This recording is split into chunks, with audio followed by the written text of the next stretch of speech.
Hey y'all, welcome back to the channel. Today we're checking out why British houses are so small and American homes are so big. I'm not on board with the title of this video because I think there's a negative connotation. I don't think one way is better than the other. I just think they're different. We have different resources, different practical reasons for the way things are. I don't want to give the impression that I think American houses are all better. You know, just because they're bigger. This is a conversation I have with every girlfriend. Just kidding.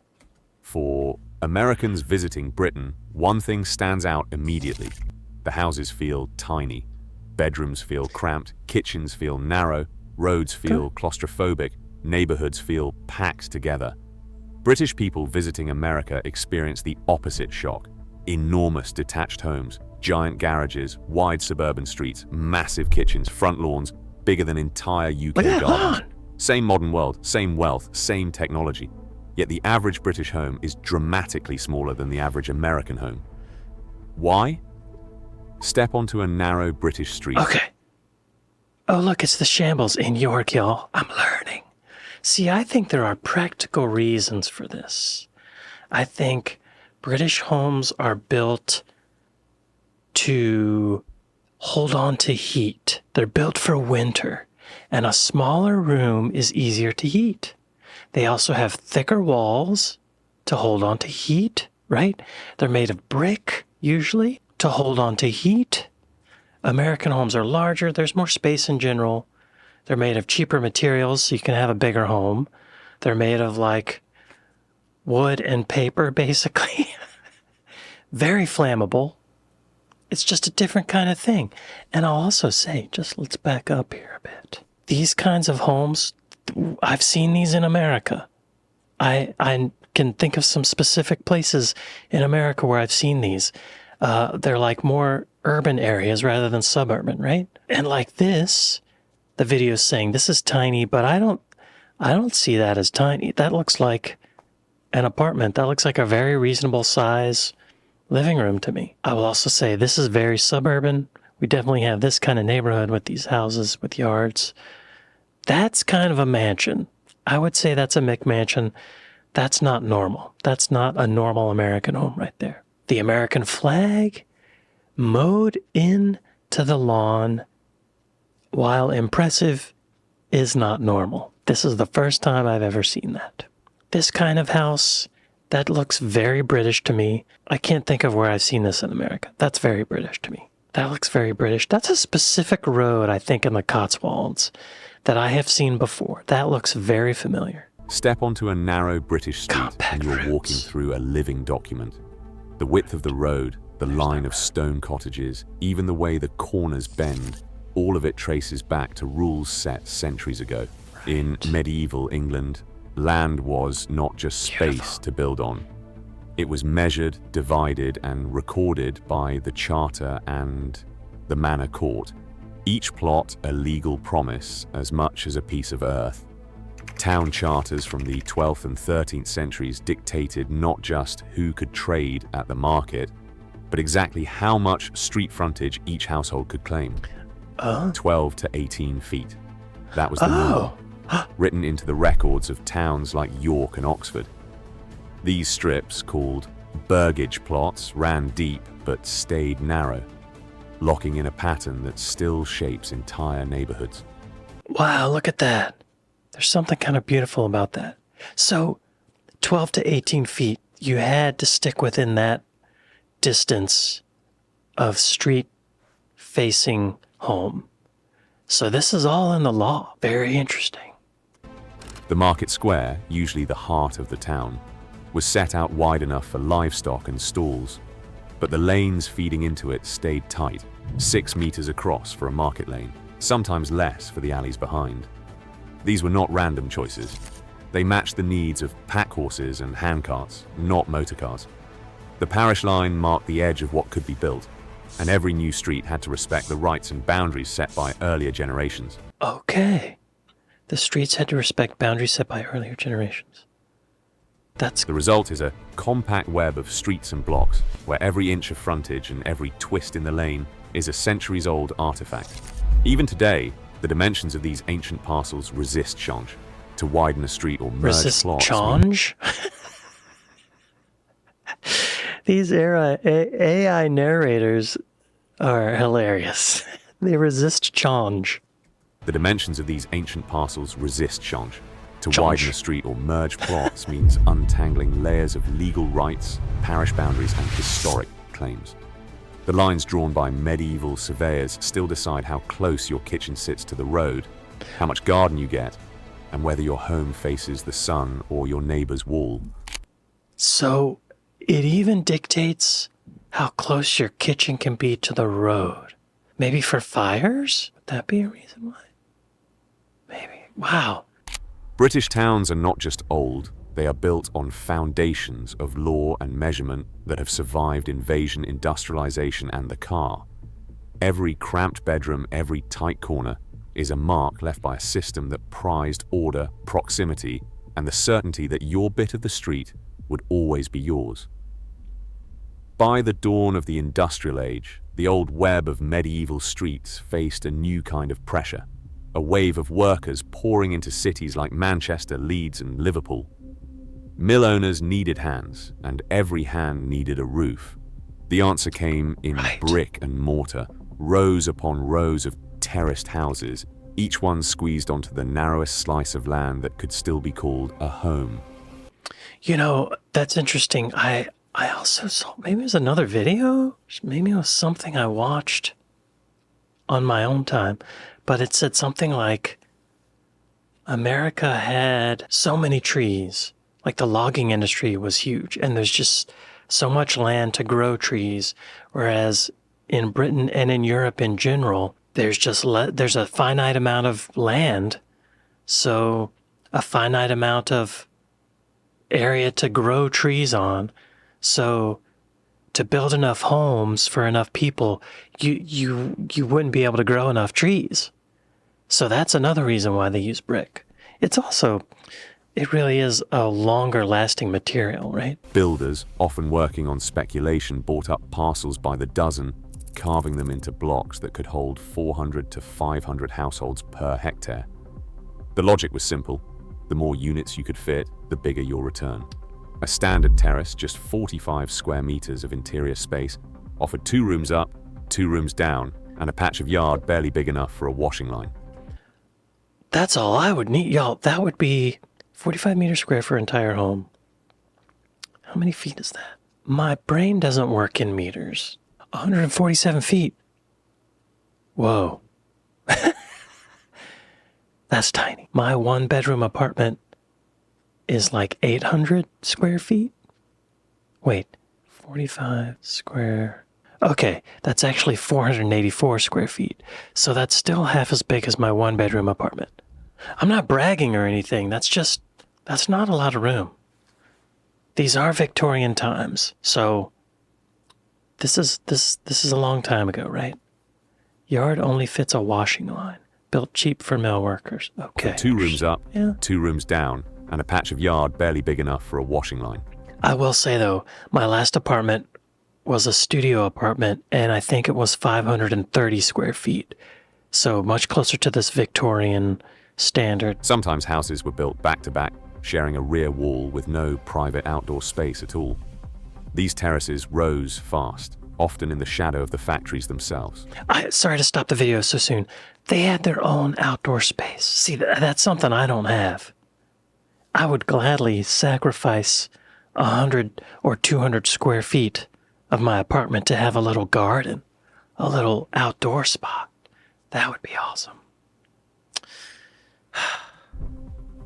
Streets took on the rhythm of the shift bell, long, straight, and close-packed, threading through the city's industrial heart. For the builder, every shared wall meant fewer bricks and a smaller roof, each saving multiplied across hundreds of homes. The economics were relentless, land subdivided to the inch, construction costs pared to the bone, profits measured in the steady trickle of rent from workers' wages. In places like Ancoats or Holbeck, whole neighborhoods sprang up almost overnight, the grid of terraces locking in a level of density that would define British urban life for generations. doesn't the fact that they share walls, doesn't that save on energy as well? Like they're huddled together so it costs less to heat. But back then, I guess they had fireplaces, but it still would retain heat more, right? I'm not going to look that up. I'm gonna assume I'm correct. Inside, families adapted to the space they had. Sometimes 3 generations to a house, sometimes boarders sharing a narrow bedroom. The compactness was not just a quirk of design, it was a necessity, shaped by the demands of industry and the cost of land. These terraces did not just fill the gaps between medieval streets, they became the new normal, forging a housing pattern that would outlast the mills themselves. In the decades after World War II... Okay. So basically what we learned from that was a lot of the size of everything comes from medieval times when these laws were first written. And then in the Industrial Revolution, they got to have a lot of people in a small amount of space to be able to walk to the factory. And it needs to be cost effective, huddle them together, right? It's all very practical. American expansion. Okay, here we go. The American dream took tangible shape in the form of the single-family house, detached, set back from the street, and surrounded by a private yard. But this was not just a matter of taste or land abundance. It was a blueprint engineered by federal policy. In 1934, the Federal Housing Administration rewrote the rules of home finance, making 30-year mortgages with low down payments widely available. Suddenly, banks could offer loans to millions of families who had never qualified before, and builders had a ready market for new developments on the outskirts of every city. Then came the GI Bill in 1940. Yeah, it's not like that anymore. Owning your home in America now is a luxury. Then came the GI Bill in 1944, promising returning veterans not just college tuition, but government-backed home loans. Right. By 1950, more than 2 million homes had been purchased with GI Bill support. These were not city apartments or row houses. They were new, mass-produced homes, often built on the edge of town. The Levittown model became the symbol of this era, entire neighborhoods rising almost overnight, with houses assembled on site in a matter of hours. Wow. A Levittown home cost as little as $7,500 in the late 1940s, about a third of a typical family's annual income. Oh my God. A third of your annual income. Wow. Those were the days. How far we've come in the bad direction. Assembly line methods meant thousands of homes could be built each year.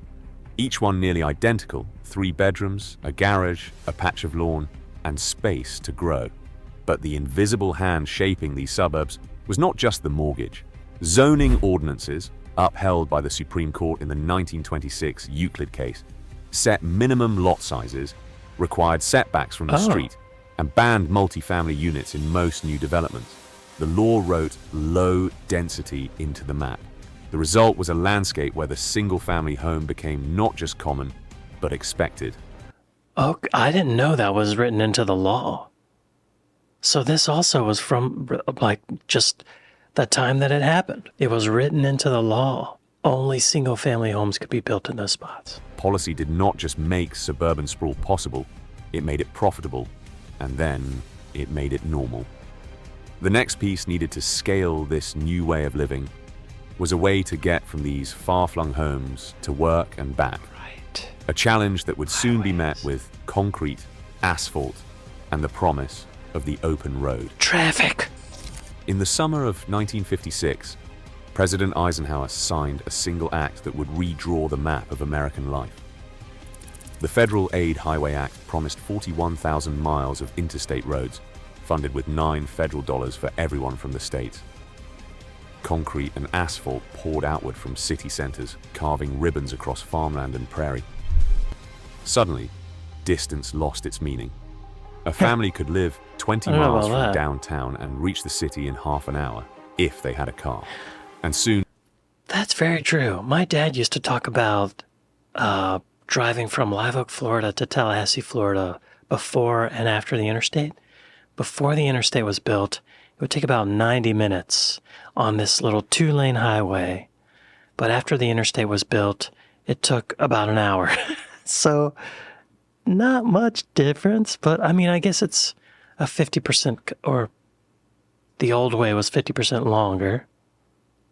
I can't do the math the other way. But, save a little bit of time. Nearly everyone did. By 1960, American vehicle registrations had soared past 60 million, up by more than half in a single decade. Wow. Developers seized the moment, stretching new neighborhoods across the countryside. The two-car garage became a standard feature, not a luxury. By 1975, over two-thirds of new homes in the United States had a dedicated garage for two cars. And by 1990, that number reached 85%. Wow. Yeah. When I was a kid, I grew up in the suburbs, and every house we lived in had a two-car garage. And it was like, single-family home, had a yard in front, a yard in back, separated from the other places. Wow, I didn't realize it was all written into the law, though. I just, I didn't realize The garage wasn't just a place to park. It set the width of the house, pushing walls outward, making room for storage, tools, and the promise of more cars to come. The driveway, the sidewalk, the street all grew wider to match. The result is a scale that stops visitors in their tracks. The median size of a newly built American home today stands at 214 square meters, more than twice the British figure of 84 square meters. I gotta get the calculator back. What was that? 214 square meters would be 2,303 feet. That's a big house. Compared to 84 square meters, which would be 904 square feet. That's bigger than my place right now. Y'all got big houses. Come on now. To put it another way, the average British house is smaller than the garage attached to a typical American home. It is a difference that goes beyond floor plans. It is a landscape shaped by the automobile, by the freedom of the open road, by the expectation that space is not just available but deserved. And this is where... I wonder if our land is cheaper. I know our energy is cheaper. The story pivots from the relentless outward spread of American suburbs to the invisible walls that keep British homes compact and close. After World War II, a new line was drawn on the map of nearly every British city, a legal boundary called the Green Belt.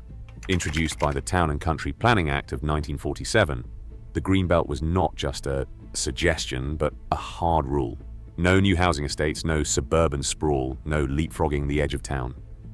The idea was simple: protect farmland and countryside from being swallowed by urban growth, keep cities from merging into each other, and give people access to open space. Interesting. That does seem like an important thing. That seems very important for a community's happiness, is to have access to a green space. But I wonder if that's inhibiting building homes. Is there a housing... In America, there's a housing crisis. And I feel like I heard there's a housing crisis in Britain as well. Or I should say shortage. I don't know about... Yes, UK faces a fear chronic housing shortage alongside a major affordability crisis for decades. Home construction lagged behind population growth. Same in America. Same. Yeah. So neither way is better. We're all feeling the squeeze, I think. But the effect was profound. Suddenly, every acre inside the ring became more precious, and getting permission to build meant navigating layers of planning committees, appeals, and public scrutiny. Land values inside the belt soared. Developers, squeezed by scarcity, learned to build upward and inward, carving compact homes and flats from whatever parcels could be found. A single planning decision could mean the difference between a new row of houses and a field that would stay green for generations. The result is a housing market where the price of land sets the ceiling for space, and where the legal right to expand is as tightly rationed as the land itself. In Britain, the size of your home is shaped not just by what you can afford, but by what the law will allow. A British commuter unlocks their front door and steps straight onto the pavement, a few strides from the nearest bus stop or corner shop. That's nice. In this world, daily life is measured in footsteps and the rhythm of shared spaces. I like that. There is no room for a garage, and the car, if there is one, waits on the street, squeezed between neighbors' bumpers. Across the Atlantic, A homeowner starts the day by backing out of a double garage, coffee in hand, Yeah, merging you onto gotta. a wide road that might run for miles before reaching the first stoplight. The house itself is an island, the kitchen, the den, the bedrooms, all buffered by lawn and driveway. Every extra square foot comes with a price: longer commutes, bigger infrastructure bills, the quiet cost of distance. Yet The quiet cost of distance. Interesting. The price of distance, time lost in endless commutes. Y'all, it's the worst. Commuting in the car is the worst. It's soul crushing. Traffic just makes me angry. And it's just, oh God. Tax dollars for sprawling roads. Yeah, right? It's expensive. Fuel, wear, and stress add up. Yes, they do. It's expensive. Fewer walkable options nearby. Yeah. I intentionally moved to a neighborhood where I could walk. And it's such a nicer lifestyle than getting up in the morning, getting in the car, driving, and then things happen while you're driving, and it's like, it's just not fun. Not just is it not fun, it's soul crushing. When you look at the house by itself, you see this yard, you see all this space, but yeah, you're isolated, which is kind of scary. I live alone, and if I lived in a house like that, someone could come and burglarize my house, murder me. I could scream as loud as I want. No one would hear me. No one would know. But where I am now, I've got neighbors I share walls with. If I start screaming bloody murder, they're going to hear it. I know it. They might not do anything to help, but at least I'll know they hear me, right? And then I will haunt them. quiet cost of distance. Yet for many, the trade feels worth it. More space means more privacy, more freedom to spread out, but also more time spent behind the wheel. Exactly. The British model trims away the miles, but also the elbow room. Each system asks its own questions. How much space is enough, and what are you willing to give up to get it? Right. Yeah. Neither method is perfect. How much space is enough, and what are you willing to give up to get it? Today, the average new British home is less than half the size of its American counterpart, a difference shaped by centuries, not just square miles. How much space we call enough still reflects what our societies value most. In the end, every front door opens onto a different idea of home. I thought they were going to get into construction methods and all that kind of stuff, but they didn't really at all. A lot of UK homes are built to last. People live in their houses for generations. But in America, the houses are built to kind of fall apart. They're built to need repairs. They're built to live in for a while, and then you tear them down. The style of apartment that I live in, I think it's called a bat-ding apartment? Dingbat apartment? Is that what it's called?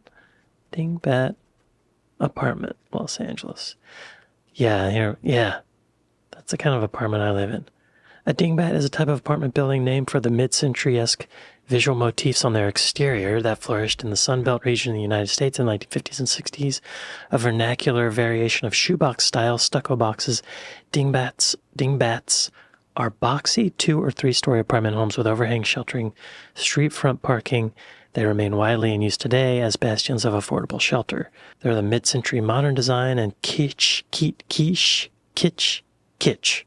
since many dingbats have themed names and specialized trim.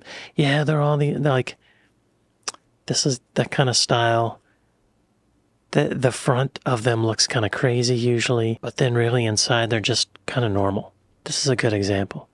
Like it looks like that, but the inside's just as boring as anywhere else. These are them, yeah. So I guess after the war they needed a lot of homes with parking for cars. So the first floor is parking, and then the above stories are the housing. So almost like a more modern version or a more modern way to solve the same problem that in the UK they were having in the Industrial Revolution, right? Similar kind of thing. Y'all, this channel is called the US Files. Be sure to go to US Files and like and subscribe. Oh, I'm not subscribed yet. Hang on. Let me like it and subscribe. There. Not a huge fan of the AI narration, but not everyone has a narrator voice. Well, I'd like to thank my patrons. I'd like to thank my Buy Me a Coffee folks. Thank y'all for watching this with me, and I'll see y'all next time. Later.